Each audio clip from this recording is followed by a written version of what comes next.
Yeah, I'm really proud of our team and the work that they're putting in.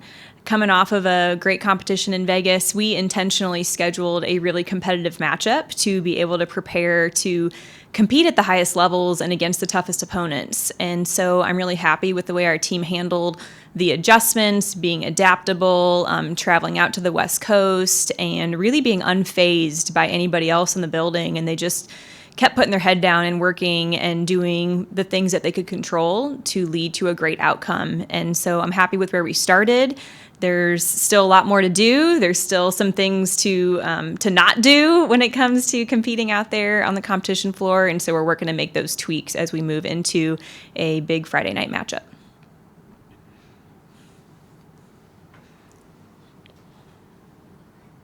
Hi, Coach. How did this season or the season opener in Vegas kind of set the tone for the rest of the season, and then also for this Friday's home opener? Our competition in Vegas was a great confidence booster for this team. They've really been working hard and putting a ton of effort in, not just in their gymnastics, but to their culture. And we've talked all season long now about you don't just have a culture, you have to do the culture. It's one thing to know it, it's another thing to do it. And so I'm really happy with how they set the tone for creating moments of opportunity. They didn't wait for them to come to them. They got in the driver's seat of what they wanted to do to control their outcome. And so that's something we're going to continue to speak to is owning your journey. Don't rent it. Do the things that are in your control to maximize your opportunity to be great. Hey, Coach. We saw two freshmen get their collegiate debut. Just talk about what you like to see from them, and then also what's the health of this team? I know we didn't see Maddie Waligora. Is she healthy, and is this just like a depth thing that we're going to be working throughout the season? Right. So our freshmen, Jamison and Chloe, they did an outstanding job in their first collegiate debut. And I think the fans are going to be excited to see even more coming from Jamison in the future. She had a couple little setbacks throughout the fall that she has worked through and is training at a high level now. And it's just a matter of time before our fans get to see more of her. And I know that will be an exciting moment, but she did a great job on vault. Chloe did a great job competing in the all around, even though two of those scores were exhibition and two of them were counting for the team. And our third freshman, Gabby Ladany, is also prepared and doing a great job. And it's really exciting to see the level of depth on this team right now. It's anybody's game. It's anybody's opportunity. And so it's really important to train at a high level, to practice the way that you want to compete. And so we're looking for that day in and day out of the gym. As far as Maddie goes, she had a couple of little hiccups in the fall that were just outside of her control. And again, she's back to training full speed, and will definitely make her way into competition at some point. Just a matter of time for her to be fully prepared.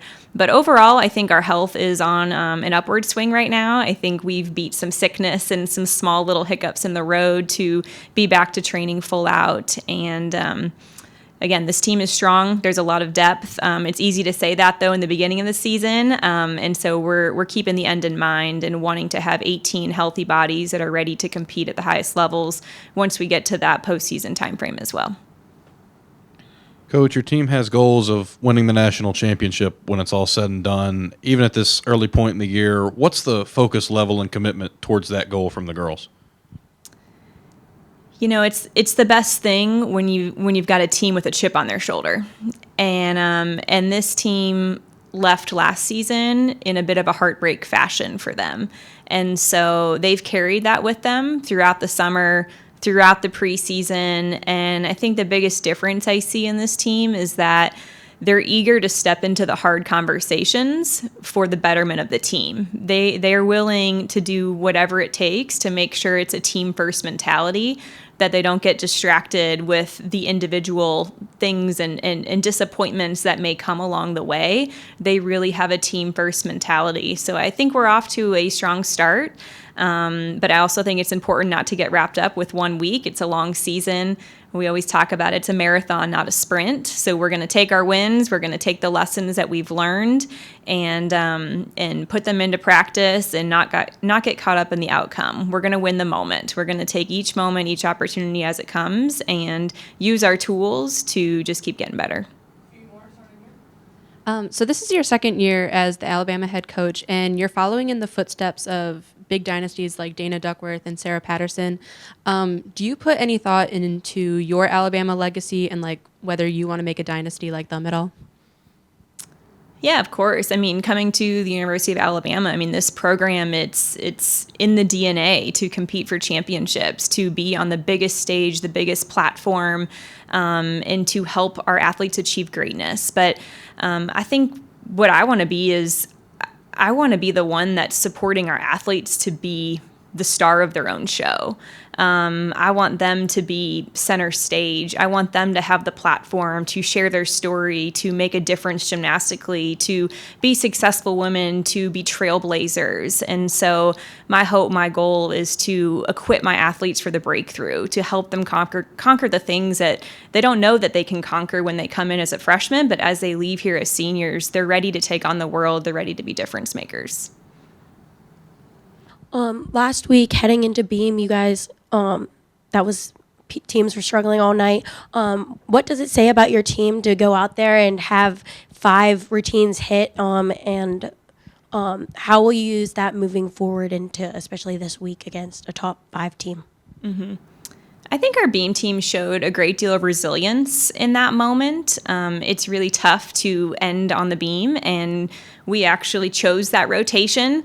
And for me, I wanted to choose that because I know that a lot of times meets come down to beam. That tends to be a make or break event. And so I wanted to go ahead and start with that right away, learn the lessons that we needed to learn. And I think the team did a great job of being resilient and not letting little mistakes get to them or even a fall get to them. But at the same time, we were a little cautious. And it's going to be important for this group to be more aggressive in how they attack beam and how they really expect great landings. And they're not just hoping for great landings. And so while we did do a good job, and I'm proud of them for continuing to fight for every single 10th along the way, I think this beam team is capable of more, and you're going to see that. I have one. How excited are you to open the home season against a top 5 team like Missouri? Yeah, I think Friday night's going to be a great matchup. Missouri's a really strong team. They've been on the rise for a few years now and have really made their mark as national contenders for a championship as well. And so it's going to be a big night. It's going to be really important for us to have our fans there to cheer loud, to support us, and we just can't wait to get back in front of our home crowd. Coach, what was the full scope of the learning experience from this past weekend with hitting the 197-point threshold in an opener for the first time in 10 years, with getting that first taste of SEC competition against Auburn, winning even after traveling a long distance? What were some of the lessons your team took away from this past weekend? One of the things we've stressed a lot is adaptability. And we talk about the team that adapts the best, the team that responds, that adjusts, that knows how to make the little tweaks along the way is probably going to be the one that comes out ahead. And so, again, that was part of our reasoning for starting out in Las Vegas at a meet that's on a podium, that has the same equipment that we're going to see at the national championship in April. And so I think it was a great advantage for us to go ahead and compete there right away, get some of those learning moments out of the way, conquer them so that we can move forward throughout the season. So it was a great experience for us. I think overall we did a really good job, and we also learned a lot that's going to help us moving forward. Anything else? No? Do you want to wish Big Al happy birthday before your closing comments?